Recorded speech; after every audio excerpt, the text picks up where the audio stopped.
Morning students. Constitution पे मेरा जो लेक्चर चल रहा है उसी कड़ी में आज नेक्स्ट आर्टिकल 13 पे ये होगा। जैसा कि आप देख चुके हैं कि पिछले लेक्चर में हमने जो है फंडामेंटल राइट के आर्टिकल 12 पे 2 लेक्चर दिए थे और यहाँ आपको ये बता दें कि फंडामेंटल राइट एक्चुअली आर्टिकल 14 से स्टार्ट होता है, लेकिन आर्टिकल 12 और आर्टिकल 13 ये दोनों फंडामेंटल राइट के प्री कंडीशंस हैं। जब तक आप आर्टिकल 12 और आर्टिकल 13 को अच्छे से नहीं समझते हैं तब तक फंडामेंटल राइट से रिलेटेड जो केसेस हैं और उसकी टेक्निकलिटीज हैं उसको समझने में दिक्कत आएगी। कारण यह है कि फंडामेंटल राइट्स किसके अगेंस्ट है? स्टेट के अगेंस्ट। और स्टेट की डेफिनेशन क्या है? आर्टिकल 12 में दी गई है। लेकिन आर्टिकल 12 में जैसा कि मैंने पहले बताया कि अदर अथॉरिटीज की डेफिनेशन नहीं दी गई है, तो एक लंबा चौड़ा केस स्टडी उस पर किया गया और तब जाकर सेटल्ड हुआ कि अदर अथॉरिटीज का अर्थ क्या है। हालांकि ये अभी भी एग्जॉस्टिव नहीं है और कल के दिन कोई नया जजमेंट भी आ सकता है जिससे कि अदर अथॉरिटीज की जो डेफिनेशन सुप्रीम कोर्ट ने एस्टेब्लिश की है वो और एनहांस हो जाए। तो इसी कड़ी में आज हम बात करते हैं आर्टिकल 13 की। आर्टिकल 13 के 2 मेन क्लॉज है। एक तो जस्टिफिएबिलिटी ऑफ द फंडामेंटल राइट्स, और फिर इसी से निकलता हुआ 3 छोटा छोटा टॉपिक है। डॉक्ट्रिन ऑफ एक्लिप्स या आच्छादन का सिद्धांत, doctrine of severability, waiver of fundamental right. तो आज हम इन चारों चीजों को जितना पॉसिबल है देख सकेंगे। नेक्स्ट स्लाइड में आप देखें कि इसको एक ग्राफिक के माध्यम से दिखाया गया है कि आर्टिकल 13 के 4 सब क्लॉजेज हैं। ये पहला, दूसरा, तीसरा और चौथा, और फिर जो तीसरा सब क्लॉज है उसमें 2 उसके फर्दर डिवाइडेशन किया गया है जिसमें लॉ इन फोर्स और लॉ को डिफाइन किया गया है कि ये क्या चीज है। तो जो सबसे ज्यादा डिस्कशन वाले पॉइंट हैं वो है आर्टिकल 13 के सब क्लॉज 1 और सब क्लॉज 2। इसका नेक्स्ट हिंदी वर्जन भी आप देख सकते हैं। यहाँ पर सेम चीज है, वो हिंदी वर्जन में लिखा गया और बाकी की स्लाइड्स तो डुअल लैंग्वेज में है ही। तो अब हम इसके डिटेल में चलते हैं कि आर्टिकल 13 क्या कहता है, 13 की चारों सब क्लॉज क्या कहते हैं। वैसे यहां पर आप देख सकते हैं कि आर्टिकल 13 सब क्लॉज 1 ये कहता है कि इस संविधान के प्रारंभ से ठीक पहले जो भी मूल अधिकारों से असंगत या अल्पीकरण करने वाली विधियां, मूल अधिकारों से असंगत या उनका अल्पीकरण करने वाली विधियां नंबर 1 इस संविधान से के प्रारंभ से ठीक पहले भारत के राज्य क्षेत्र में प्रवृत्त सभी विधियां उस मात्रा तक शून्य होंगी जिस तक वे इस भाग के प्रावधानों से असंगत है। इसका अर्थ क्या है? संविधान लागू हुआ 26 जनवरी 1950 से, और इस तिथि से पहले भारत में बहुत सारे कानून लागू थे जो अंग्रेजों के द्वारा बनाए गए थे। खासतौर से गवर्नमेंट ऑफ इंडिया एक्ट 1935 का जो ड्राफ्ट था वो एक तरह से कॉन्स्टिट्यूशन का ब्लूप्रिंट कहा जाता है, और दूसरी भी कई सारी विधियां जो अंग्रेजों ने बनाई थी वो भारत में लागू था। लेकिन 26 जनवरी 1950 में जब संविधान बन के लागू हुआ और खास तौर से उसके पार्ट 3 में आर्टिकल 12 से लेकर आर्टिकल 35 तक जो फंडामेंटल राइट दिए गए, तो बहुत सारी ऐसी विधियां जो पूर्व में चल रही थी वो फंडामेंटल राइट से कंट्राडिक्शन में आ गई। अब ऐसे कंडीशन में क्या किया जाए? अगर उस विधियों को चालू करने रहने देते हैं तो फंडामेंटल राइट नहीं मिलता है, और अगर फंडामेंटल राइट को देना है तो उन विधियों को म्यूट करना होगा। तो इस कारण से आर्टिकल 13 सब क्लॉज 1 में ये व्यवस्था दी गई कि संविधान के लागू होने से ठीक पहले जो भी विधियां संविधान के फंडामेंटल राइट या उसके किसी भी प्रावधान से असंगत हैं, वहां पर वो शून्य समझी जाएगी, शून्य होंगी या जिस मात्रा तक शून्य होगी। यहां एक दो वर्ड है जिसका बाद में सुप्रीम कोर्ट ने इंटरप्रिटेशन किया है कि सभी विधियां उस मात्रा तक शून्य होंगी, ठीक है ना। इसका मतलब कि वो जो कानून संविधान के लागू होने के ठीक एक दिन पहले पूरी तरह से प्रवृत्त था, इनफोर्स था, वो संविधान के लागू होने के बाद संविधान के मूल प्रावधानों से असंगत होने की स्थिति में वो उस मात्रा तक शून्य होगी, यानी पूरी तरह से वो कानून पूरी तरह से कानून वो जो है अप्रभावी नहीं होगा, निष्प्रभावी नहीं हो जाएगा, ठीक है ना। वो केवल उसका जो प्रभाव है वो शून्य होगा। अब चलते हैं आर्टिकल 13 सब क्लॉज 2 पर कि देखें वो क्या कहता है। आर्टिकल सब क्लॉज 2 ये कहता है कि राज्य ऐसी कोई विधि नहीं बनाएगा जो इस भाग द्वारा प्रदत्त अधिकारों को छीनती है या न्यून करती है, और इस खंड के उल्लंघन में बनाई गई प्रत्येक विधि उल्लंघन की सीमा तक शून्य होगी। तो 13 सब क्लॉज 1 तो संविधान लागू होने के पहले की विधियों पर लागू होता है, और सब क्लॉज 2 संविधान लागू होने के बाद विधानसभा या संसद पर लागू होता है, क्योंकि कानून बनाने का काम 26 जनवरी 1950 को संविधान लागू होने के बाद कानून बनाने का काम किसके पास है? संसद के पास है या विधानमंडलों के पास है। तो संविधान लागू होने के बाद अगर कोई ऐसा कानून बनाया जाता है जो कि मूल अधिकार का उल्लंघन करती है, तो वो कानून उस मात्रा तक शून्य होगी जहां तक कि वो मूल अधिकार का खंडन करती है या उसको न्यून करती है या उसको छीनती है। तो ये बात क्लियर हो जानी चाहिए कि 13 सब क्लॉज 1 संविधान लागू होने से पूर्व की विधियों पर लागू होता है, और सब क्लॉज 2 संविधान लागू होने के बाद की विधियों पर लागू होता है। सब क्लॉज 3 में कोई विशेष बात नहीं है, इसमें परिभाषा दी गई है कि विधि का अर्थ क्या है।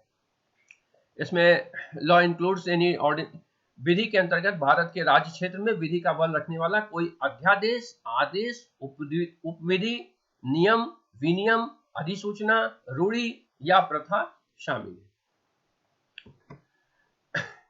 इसी तरह से लॉ इनफोर्स का क्या अर्थ है? लॉ इनफोर्स के अंतर्गत ये कहा गया है कि प्रवृत्त विधि के अंतर्गत भारत के राज्य क्षेत्र में किसी विधानमंडल या अन्य सक्षम प्राधिकारी द्वारा इस संविधान के प्रारंभ से पहले पारित या बनाई गई विधि है जो पहले ही निरस्त नहीं कर दी गई है, चाहे ऐसी किसी कोई विधि या उसका कोई उस समय पूर्णतया या विशिष्ट क्षेत्रों में प्रवर्तन में नहीं है। यहां पर आपको एक चीज देखनी है कि 13 सब क्लॉज 1 और सब क्लॉज 3 के बी पार्ट में क्या इंटर रिलेशनशिप है। इंटर रिलेशनशिप ये है कि 13(1) तो ये कहता है कि जो इनकंसिस्टेंट लॉ होगी यानी असंगत विधि होगी वो शून्य हो जाएगी, लेकिन सारी विधियां शून्य नहीं होगी।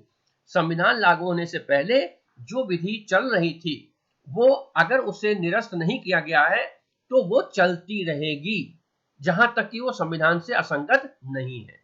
इस कारण से आप देखेंगे एलएलबी फर्स्ट ईयर में भी आपने बहुत सारे कानून पढ़े होंगे, आईपीसी है, कॉन्ट्रैक्ट है, ट्रांसफर ऑफ प्रॉपर्टी है, ये बहुत सारे ऐसे कानून हैं जो कि 26 जनवरी 1950 से पूर्व बनाए गए थे, लेकिन चूंकि उस कानूनों के प्रावधानों में संविधान से असंगत कोई बात नहीं थी, इसलिए उसको चलते रहने हेतु इस सब क्लॉज 3 के बी पार्ट के द्वारा उसको अनुमति दे दी गई या उसको इफेक्टिव कर दिया गया। तो ये बात क्लियर है कि जो पूर्व की विधियां हैं वो अपने आप ही समाप्त नहीं हो जाएंगी, बल्कि बाय डिफॉल्ट तो वो विधियां चलती रहेंगी, लेकिन जहां पर संविधान के किसी प्रावधान से उसका असंगत है वो वहां पर उसका प्रभाव शून्य हो जाएगा। प्रभाव शून्य हो जाएगा अर्थ इसलिए है कि कानून समाप्त नहीं हो रहा है, कानून अपने आप में जीवित है, लेकिन उसका प्रभाव केवल शून्य हो रहा है।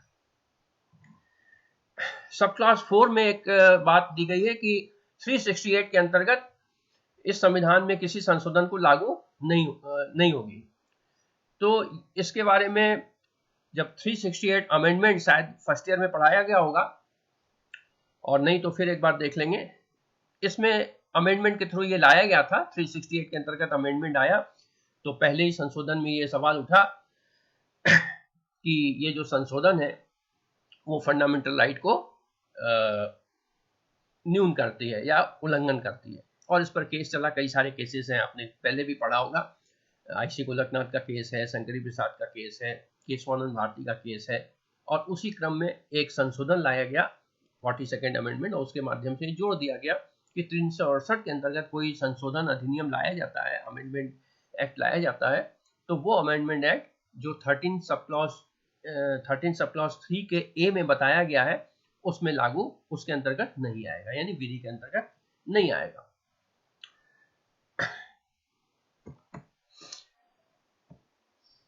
अब आप देखें कि इस पर क्या टेक्निकलिटीज हैं और क्या कोर्ट के सामने मैटर आया। तो अनुच्छेद 14 ये इंटरप्रिटेशन दिया गया है, जो कि इसके बारे में लीगल ल्यूरेट्स ने अपने अपने कमेंट्स दिए हैं कि आर्टिकल 13 है क्या। एक्चुअली आर्टिकल 13 एक प्रमुख प्रावधान है, क्योंकि यह मौलिक अधिकारों की सुरक्षा प्रदान करता है और उन्हें न्याय संगत बनाता है, जस्टिसिएबिलिटी की बात करता है, ठीक है। यानी फंडामेंटल राइट जिस उद्देश्य से संविधान में रखा गया वो कंटिन्यू मिलता रहे, उसके प्रोटेक्शन के लिए अनुच्छेद 13 लाया गया, ताकि कल के दिन ऐसा न हो कि संसद जब चाहे तब उस फंडामेंटल राइट को कर्टेल कर दे। अगर ऐसा किया जाता तो जो संविधान बनाने वाले लोग हैं उनकी जो मंशा थी वो पूरी नहीं होती। और जैसा कि देखते हैं कई बार सरकार अपने हिसाब से चाहती है कि फंडामेंटल राइट को कर्टेल किया जा सके, लेकिन सुप्रीम कोर्ट उसकी देखरेख करती है, और जो जिन आधारों पर उस पर रोक लगाई जा सकती है केवल उन्हीं आधारों पर रोक अनुमत होता है, और उससे इतर अगर कोई विधि बनाई जाती है तो उससे सुप्रीम कोर्ट अनकॉन्स्टिट्यूशनल डिक्लेयर कर देता है। तो इसलिए जो पार्ट 3 में फंडामेंटल राइट दिया गया है उसके प्रोटेक्शन के लिए आर्टिकल 13 का बहुत ज्यादा इंपॉर्टेंट है। अब इसका इफेक्ट क्या है? अनुच्छेद 13 का प्रभाव यह है कि मौलिक अधिकारों को विधायिका द्वारा कानून बनाकर या प्रशासनिक कार्रवाई के द्वारा उल्लंघन नहीं किया जा सकता। यानी फंडामेंटल राइट के अंतर्गत जो भी राइट दिए गए हैं, आर्टिकल 14 का है, आर्टिकल 19 का है, 21 का है, इन सभी अधिकारों को किसी कानून बनाकर उसको छीना नहीं जा सकता जब तक कि वो न्यायानुमत आधार पर न हो, और न ही किसी एडमिनिस्ट्रेटिव ऑर्डर से कराया जा सकता है। अगर ये व्यवस्था इसमें नहीं होती तो आए दिन फंडामेंटल राइट के वायलेशन होते। इसी तरह से अनुच्छेद 13 सब क्लॉज 1 ये कहता है, हालांकि जिसके बारे में डिस्कस किया जा चुका है पहले भी, कि अगर कोई असंगत विधि है तो शून्य हो जाएगी। तो इसके बारे में हम पहले से ही काफी चर्चा कर चुके हैं। अनुच्छेद 13 न्यायपालिका और विशेष रूप से सर्वोच्च न्यायालय को अभिभावक, संरक्षक या मौलिक अधिकारों का व्याख्याकार बनाता है। इसका अर्थ क्या है कि कोई कानून मूल अधिकार को उल्लंघन करने वाली है या नहीं, उसको न्यून करती है या नहीं, इसका इंटरप्रिटेशन कौन करेगा? सुप्रीम कोर्ट करेगा।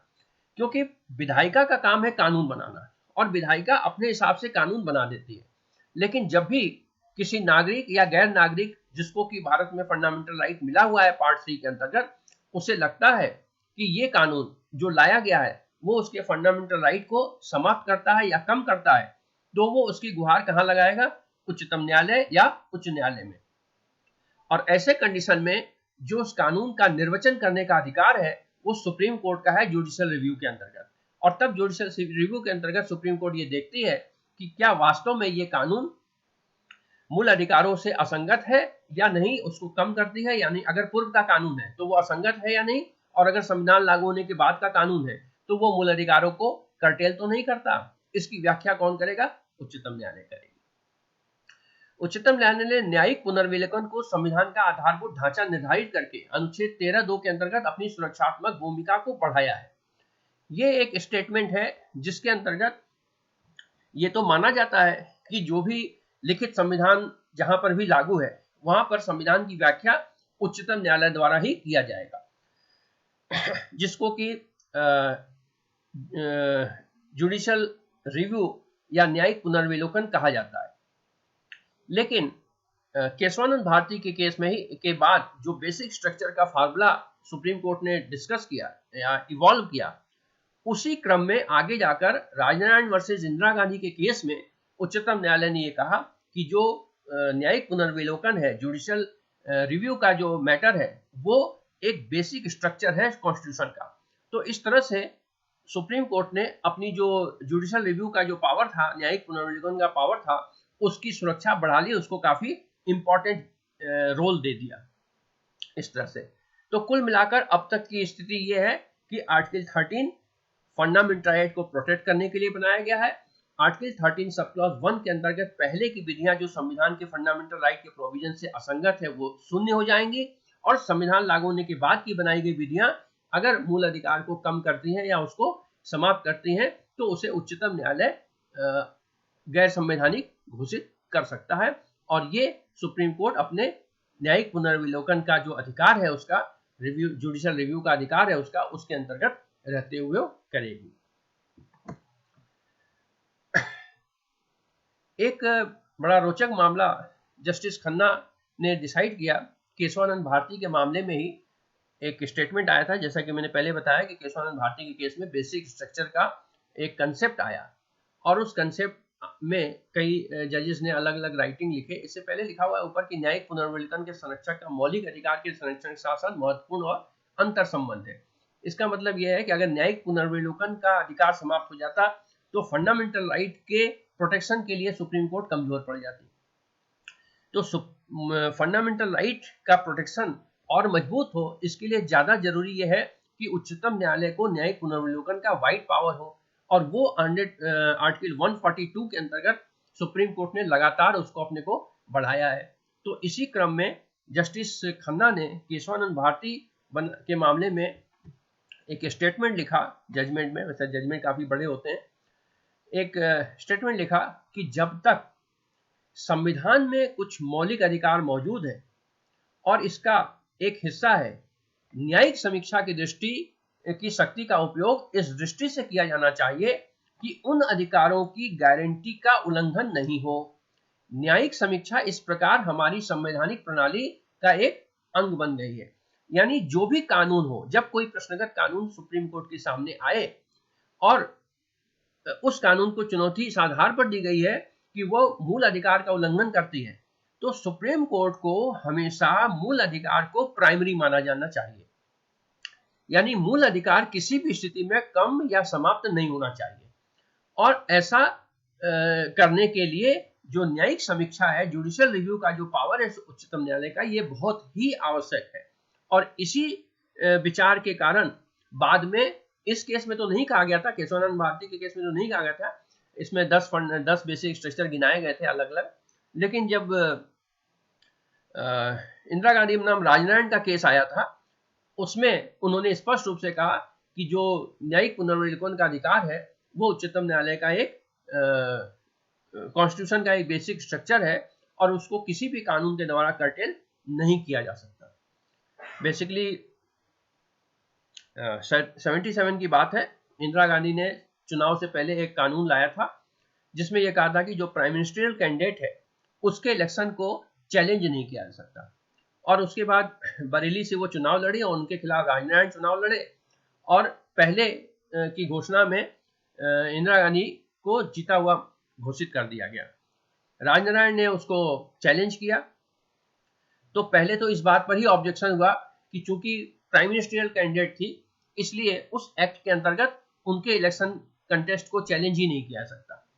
तो ये मामला सुप्रीम कोर्ट तक पहुंचा, और सुप्रीम कोर्ट ने कहा कि ये जो कानून है वो जुडिशियल रिव्यू यानी न्यायिक पुनर्विलोकन के अधिकार को छीनता है, और जबकि जुडिशियल रिव्यू एक आवश्यक अंग है आर्टिकल 13 का, और आर्टिकल 13 फंडामेंटल राइट के अंतर्गत आता है। तो इसलिए ये जो एक्ट है वो उस मात्रा तक असंवैधानिक है, यानी जुडिशियल रिव्यू सुप्रीम कोर्ट कर सकती है। और उसके बाद फिर उस पूरे इलेक्शन प्रोसेस को एग्जामिन किया गया, और बाद में इंदिरा गांधी उसमें हारी हुई डिक्लेयर की गई और राजनारायण को जीता हुआ घोषित किया गया। तो खैर इसमें दो पार्ट है, हमारा जो कंसर्न है वो केवल सुप्रीम कोर्ट के इंटरप्रिटेशन से रिलेटेड है कि इसमें उन्होंने कहा कि बेसिक स्ट्रक्चर है जुडिशियल रिव्यू।